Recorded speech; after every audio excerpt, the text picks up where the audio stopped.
अंग्रेजी के ये सभी इंडेफिनिट प्रोनाउन जो अंग्रेजी बोलने में काफी ज्यादा प्रयोग होते हैं और इसमें अक्सर कंफ्यूज भी होते हैं, तो इस वीडियो को देखने के बाद कभी कंफ्यूज नहीं करेंगे। सबसे पहला है समवन वर्सेस समबडी, और ये दोनों शब्द का प्रयोग पॉजिटिव सेंटेंस में करते हैं और ये दोनों का मतलब भी कोई या किसी ने होता है। अगर मैं दोनों के अंतर की बात करूं तो समवन का प्रयोग फॉर्मल रूप से किया जाता है, मतलब ऑफिशियली इसका किया जाता है, और समबडी का प्रयोग इनफॉर्मल है, जो कि आप अपने फ्रेंड्स के साथ, आप अपने फैमिली मेंबर के साथ, आप अपने रिलेटिव्स के साथ प्रयोग कर सकते हैं, और समवन का प्रयोग आप ऑफिशियली करते हैं। जैसे एग्जाम्पल है someone is running on the road, कोई सड़क पर दौड़ रहा है। अब कोई दौड़ रहा है, कोई कौन है एग्जैक्टली पता नहीं है, और जब एग्जैक्टली पता नहीं है और ये समवन या समबडी ये सेंटेंस में प्रोनाउन का काम करता है और ये हमको पता नहीं कि एग्जैक्टली कौन है, तो मतलब इंडेफिनिट है, अनिश्चित है, इसीलिए इसे कहा जाता है इंडेफिनिट प्रोनाउन। इंडेफिनिट प्रोनाउन इसलिए कहा जाता है, और जब ये प्रोनाउन है ये सेंटेंस में सब्जेक्ट का भी काम करेगा और ये सेंटेंस में ऑब्जेक्ट का भी काम करेगा, मतलब ये दोनों रूप से काम करेगा। एक एक करके एकदम बेहतरीन तरीके से सीखेंगे। Don't somebody is making a noise, कोई हल्ला कर रहा है। अब हल्ला कर रहा है, कौन हल्ला कर रहा है पता नहीं, एग्जैक्टली पता नहीं है, मतलब वो बातें अनिश्चित हैं। जब अनिश्चित है तो वहां पर somebody का प्रयोग करते हैं, वो भी इनफॉर्मल रूप से, और सेंटेंस होगा ओनली पॉजिटिव सेंटेंस।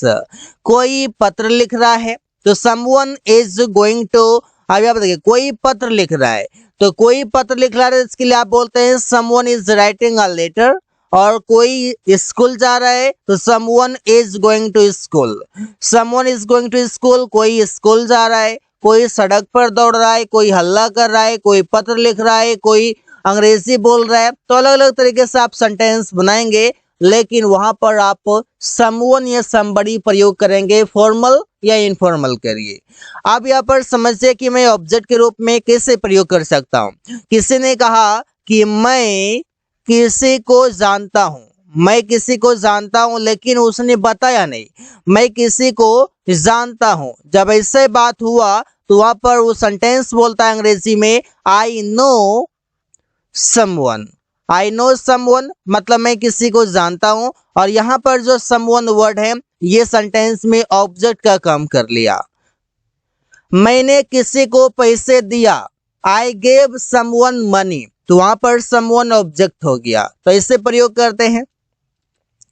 आगे है नोबडी वर्सेस नो वन, और ये दोनों का मीनिंग होता है कोई नहीं, और इसका प्रयोग ओनली नेगेटिव और इंट्रोगेटिव सेंटेंस में करते हैं।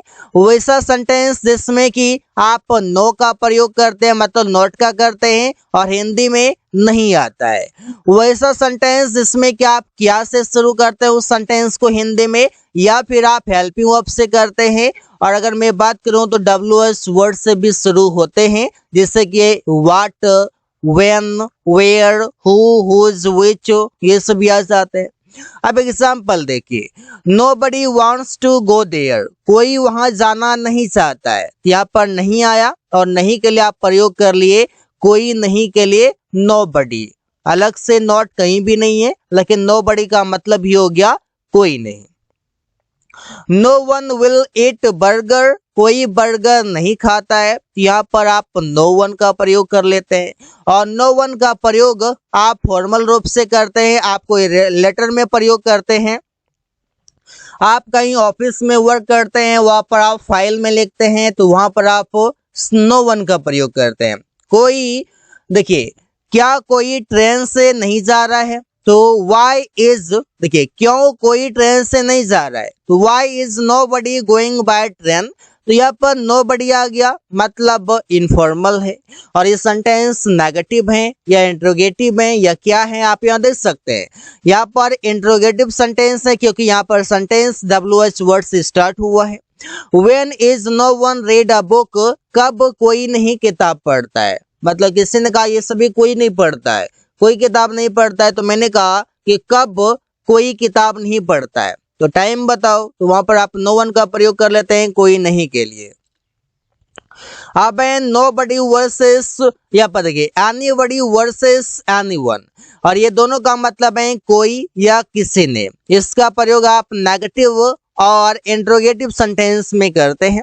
जैसे anybody is not taking a T, कोई चाय नहीं पी रहा है। मैंने सबको चाय दे दिया लेकिन कोई नहीं पी रहा, तो वहां पर बोलते हैं anybody is not taking a T, मतलब ये सेंटेंस नेगेटिव हो गया। यहाँ पर आप एनीबडी का प्रयोग किए हुए हैं। Anybody will not talk in English, कोई अंग्रेजी में बात नहीं करेगा, कोई बात नहीं करेगा, तो यहाँ पर एनीवन आ गया। Anyone will not talk in English. Is anybody playing cricket, क्या कोई क्रिकेट खेल रहा है, यहाँ पर एनीबडी प्रयोग हुआ, वो भी इंट्रोगेटिव सेंटेंस में जो सेंटेंस हेल्पिंग वर्ब से स्टार्ट हुआ है। इज एनीवन, या बताइए does anyone know how to speak English, क्या किसी को अंग्रेजी में बात करना आता है। Does anyone know how to speak English, यहाँ पर इसी सेंटेंस बनाते हैं। कई सारे सेंटेंसेस बनाकर आप प्रैक्टिस कर सकते हैं, बट ध्यान रहे कि नेगेटिव और इंट्रोगेटिव सेंटेंस में प्रयोग करते हैं एनीबडी या एनीवन का।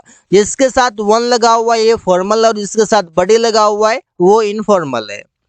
एवरीथिंग, एवरीथिंग का मतलब है सब कुछ, और इसका प्रयोग पॉजिटिव सेंटेंस में करते हैं। जैसे सब कुछ अच्छा है, एवरीथिंग इज गुड, यहाँ पर एवरीथिंग सेंटेंस में सब्जेक्ट का काम कर रहा है।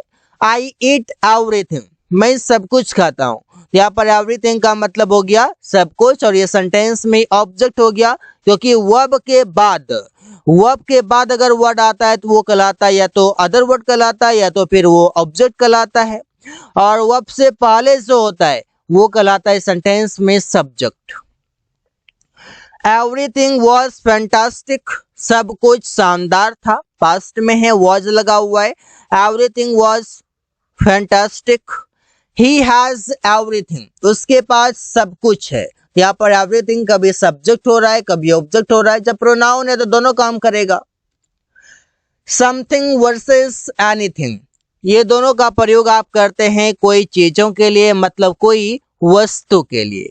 लेकिन इससे पहले जो था कोई किसी ने, तो कोई नहीं, वो सभी किसी पर्सन के लिए प्रयोग होता था, लेकिन यहाँ पर ये वस्तु के लिए प्रयोग हुआ, और इन दोनों का मतलब है कुछ। जैसे आई हैव समथिंग, मेरे पास कुछ है, यहाँ पर सेंटेंस में ऑब्जेक्ट है। डू यू हैव एनीथिंग, क्या तुम्हारे पास कुछ है, ये सेंटेंस कैसा हो गया, डू यू हैव एनीथिंग। यहाँ पर एनीथिंग हो या समथिंग हो, एनीथिंग का प्रयोग आप करते हैं नेगेटिव में, और समथिंग का प्रयोग करते हैं पॉजिटिव में। आई होप कि मैंने आपको पहले बता दिया है। वो कुछ नहीं जानती है, वो कुछ नहीं जानती है, वो कुछ नहीं चाहती है। शी डजंट लाइक एनीथिंग, वो कुछ नहीं चाहती है। शी डजंट लाइक एनीथिंग, ये सेंटेंस नेगेटिव है, इस वजह से एनीथिंग और पॉजिटिव रहता तो यहाँ पर समथिंग रहता। I want to say something, मैं कुछ कहना चाहता हूँ, तो ये सेंटेंस पॉजिटिव है, यहाँ पर आप देख सकते हैं कि समथिंग का प्रयोग हुआ है कुछ के लिए। एवरीवन वर्सेस एवरीबॉडी, जिसके साथ बडी हो इनफॉर्मल, जिसके साथ वन हो फॉर्मल। ओनली पॉजिटिव सेंटेंस, और इसका मीनिंग होगा सब कोई, और इसका प्रयोग करते हैं किसी पर्सन के लिए, मतलब किसी व्यक्ति के लिए। जैसे everyone is talking to one another, मतलब सब कोई एक दूसरे से बात कर रहा है। यहाँ पर एवरीवन का प्रयोग हो गया एक सब कोई के लिए, और ये सेंटेंस में सब्जेक्ट है। Everyone wants to speak English, सब कोई अंग्रेजी बोलना चाहता है। एवरीबॉडी यहाँ पर भी सब्जेक्ट है। Everyone should walk in the morning, सबको सुबह में टहलना चाहिए, यहाँ पर भी एवरीवन सब्जेक्ट है। यहाँ पर आप देख सकते हैं सब्जेक्ट और ऑब्जेक्ट दोनों के रूप में काम कर सकता है, क्योंकि प्रोनाउन है तो प्रोनाउन कभी सब्जेक्ट भी होता है कभी ऑब्जेक्ट भी होता है। नथिंग, नथिंग का मतलब है कुछ नहीं। जैसे आई हैव नथिंग, मेरे पास कुछ नहीं है, तो नेगेटिव सेंटेंस में बनेगा नथिंग, यहाँ पर नो लगा हुआ है। शी वांट्स नथिंग, वो कुछ नहीं चाहती है। Ravi is eating nothing now, Ravi अभी कुछ नहीं खा रहा है। Ravi is eating nothing now, Ravi अभी कुछ नहीं खा रहा है।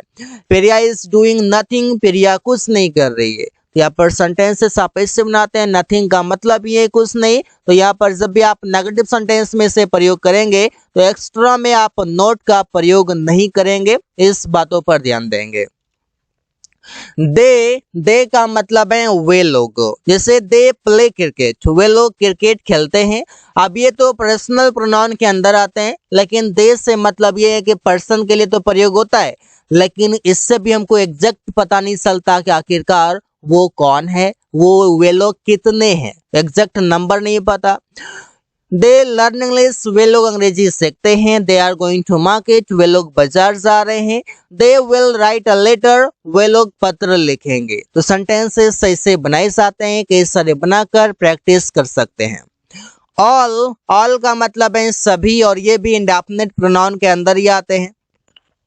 ऑल के साथ कभी इज आता है तो कभी आर आता है। मतलब ये है कि इज के बाद आने वाला वर्ड कैसा है, आर के बाद आने वाला वर्ड कैसा है, मतलब फोकस किस पर है। सभी अच्छे हैं, सभी मतलब क्या, सब कोई अच्छे हैं जितने भी हैं, तो वहां पर सब कोई के लिए प्रयोग हुआ है, तो ऑल आर वेल ऐसे प्रयोग होता है। ऑल इज वेल भी प्रयोग होता है, ऑल इज वेल भी बोल सकते हैं और ऑल आर वेल भी बोल सकते हैं, एज यू विश। सभी यहाँ हैं, all are here, all are here मतलब सभी यहाँ है, या भी बोल सकते हैं एवरीवन इज हियर, ये भी आप बोल सकते हैं। सब जा रहे हैं, ऑल आर गोइंग, सब सो रहे हैं, ऑल आर स्लीपिंग, यहाँ पर इसे प्रयोग कर सकते हैं। मतलब ये समझिए कि ऑल का प्रयोग लगभग आप प्लुरल के सेंस में प्रयोग करते हैं। तो so guys, thanks for watching, that's all for today.